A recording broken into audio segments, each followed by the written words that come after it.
Hello and welcome to my channel. If you're new here, hey there.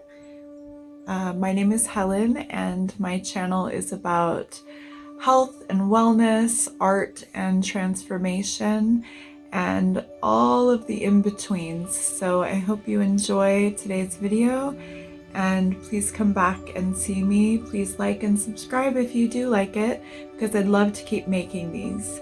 Thank you so much.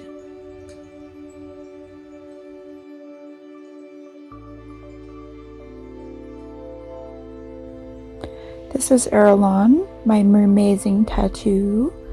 My inspiration for her original sketch was inspired by a concept of creating as a form of self-care. So she's painted her own tail with peonies to celebrate her love of art and just to add some color to her life.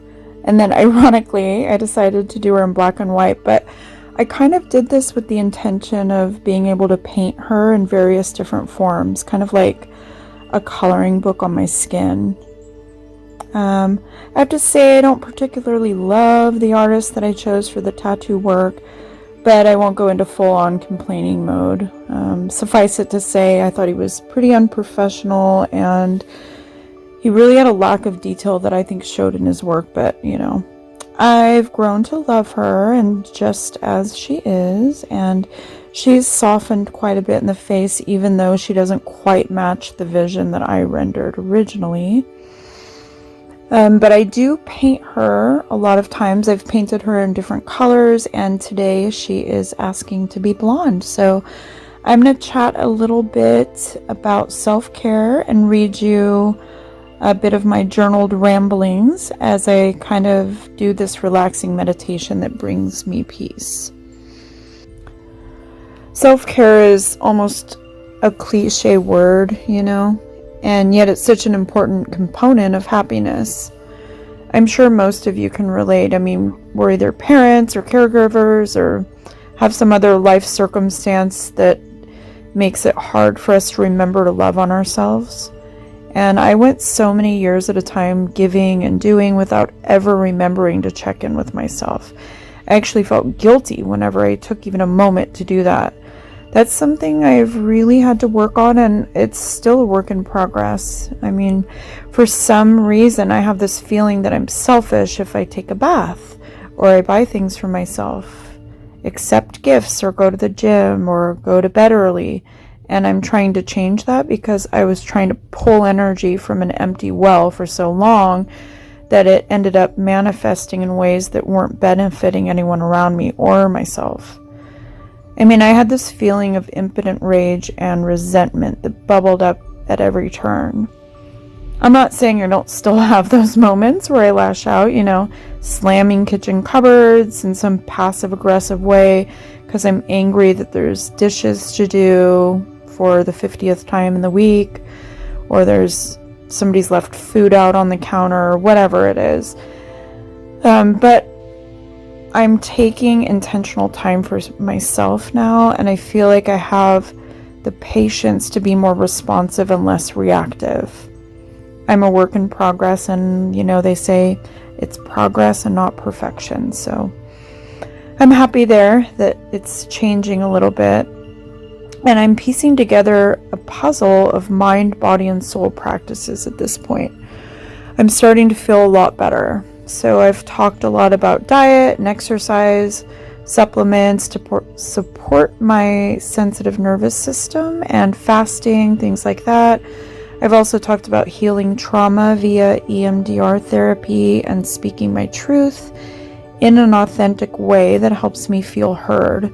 But one piece of the puzzle I always struggle with is the spiritual side of things. I mean, I'll intellectualize all of the things that I think about when it comes to spirit and connectivity with higher realms, but I have a really difficult time actually feeling them. I'm an extremely analytical person. I've been told by many people that I should have been a forensic pathologist or a lawyer, and I can debate spiritual terms with the best of them. I mean, I've read countless books from brilliant minds and listened to hundreds, probably thousands of hours of podcasts and things like that on these subjects.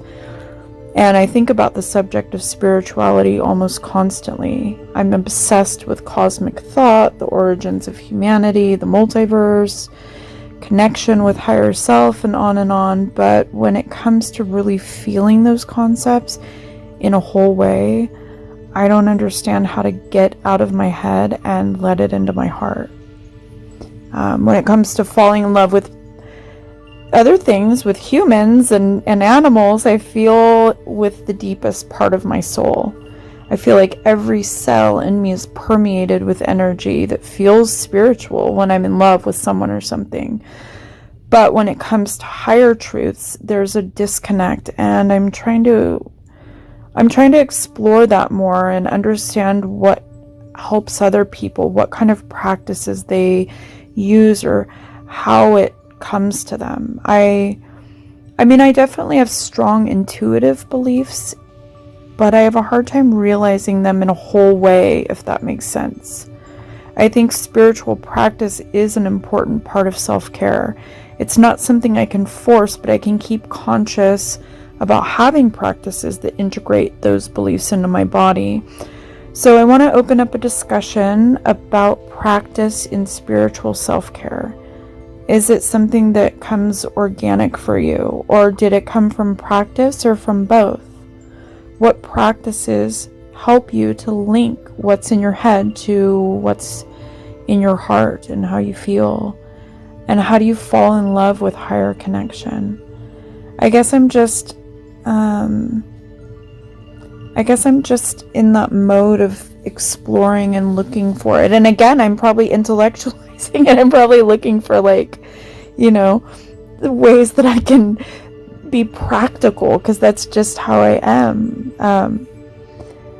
But I'm really asking you these questions, and I would love for you to share your thoughts in the comments below. And then I guess I'll just leave it at that. Thank you guys so much for listening, and I hope you like Irulan as a blonde. And much love to you guys. Bye.